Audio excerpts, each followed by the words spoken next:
আহকাম আহকাম 13 ফরজ নামাজের বাইর ভিতরে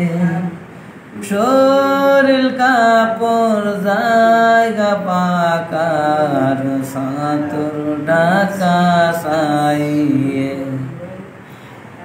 কেবলার দিকে মুখ করা মুক্ত হওয়া ফরজ ভিতরে রিসাই ফরজ আর কানেরি বলা হয়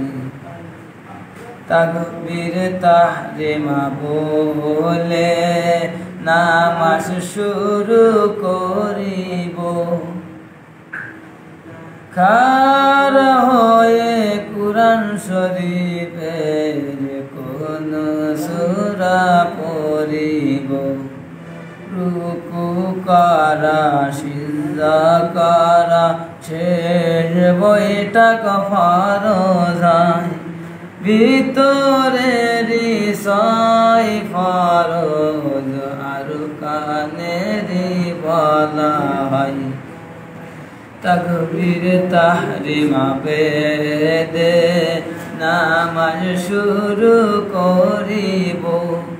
খাড়া হয়ে কুরআন শরীফের কোন সূরা পড়িব রুকু করা সিজদা করা শেষ বৈঠক ফরজ বাইরে